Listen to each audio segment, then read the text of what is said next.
दांत निकालने की फीस ही कितनी है डेंटिस्ट की आजकल।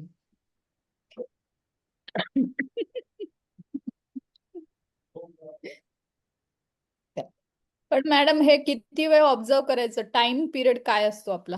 म्हणजे आपण तुमच्यावर सकाळी, डिपेंड आता आहे. तुम्ही जस्ट ट्रेड घेतला, तुम्हाला 2500 प्रॉफिट मिळतंय, तर you will wait for it, और आपण की आपण जस्ट काढून घ्यायचं प्रॉफिट, असं असतं स्टार्टिंग, म्हणजे स्टार्टिंगला काय करायचं, असं की वेट करायचं, असं प्रोलॉंग, गुड गुड की होईल क्वेश्चन. आता? अगेन मी म्हणेन की प्रत्येकाची भूक वेगवेगळी है, हर एक की डिमांड अलग अलग है.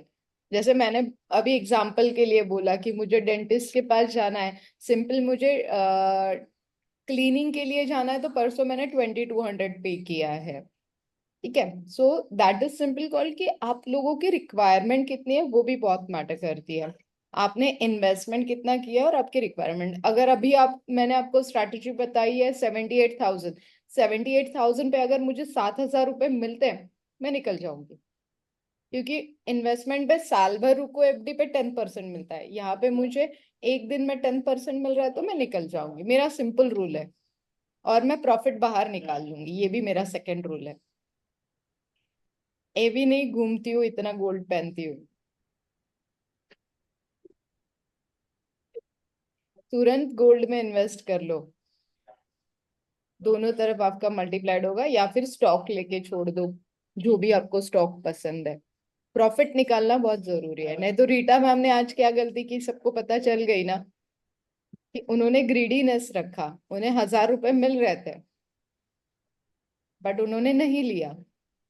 1,000 रुपए के लिए पूछो उन्होंने कितना इन्वेस्टमेंट किया था. सबके लिए लेसन मिल गया आज हमें. कितना इन्वेस्टमेंट था मैम? माइक म्यूट है। म्यूट है आपका. आई थिंक 3 लॉट लिए. कितना इन्वेस्टमेंट था मैम? 17,000। 17,000. 17,000 पे 1,700 भी मिलते थे तो भी चल जाता था हमें, विदाउट स्ट्रॅटेजी. सो इथे पण मी स्ट्रॅटेजी बनवली, पण ही स्ट्रॅटेजी थोडीशी जास्त रिस्की असं म्हणेन, म्हणून मी त्याची परमिशन देत नाही. पण ओके। हे तुम्ही टेक्निक. मॅडम मॅडम माझा एक प्रश्न होता, सॉरी. Yes sir. एकच मिनिट. माझं एवढं हा हा ऑप्शन मध्ये कारण मला बरोबर कळलं की तुम्हाला फ्री कॉल्स येतील, तुम्हाला कॉल्स पण येतील की आम्ही सुरत वरनं बोलतोय, अहमदाबाद वरनं हो बोलतोय. हो, देतात कॉल। तर कोणावर डिपेंड नका राहू. इवन मी पण कॉल दिला तर डिपेंड नका राहू. म्हणजे अच्छा। स्टडीसाठी पण दिला तर माझं म्हणणं असं की तुम्ही स्वतः पहिले प्रेफरेबली त्याला फॉलो करा, त्याचा सपोर्ट, रेजिस्टन्स, टेक्निकल फंडामेंटल्स बघा आणि मगच करा. शक्यतो आम्ही हो। कॉल्स देतच नाही. बट नॉर्मल आपल्याला जे कॉल येतात ना, त्यांचा बेस हाच असतो का, म्हणजे फंडामेंटल प्लस टेक्निकल, आणि मग देतात ते लोक कॉल्स, की असं नाही? आपण नाहीच सांगू शकत. नाही सांगू शकत।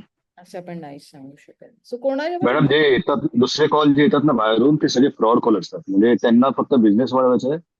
पण हो। मॅडम पण आता आपल्याला देतात कॉल, देतच नाहीत मॅडम. पण मी जेव्हा जेव्हा आपले सर पण देतात, मी स्वतः बघतो आणि रेजिस्टन्स आणि सपोर्ट बघतो मी. अच्छा।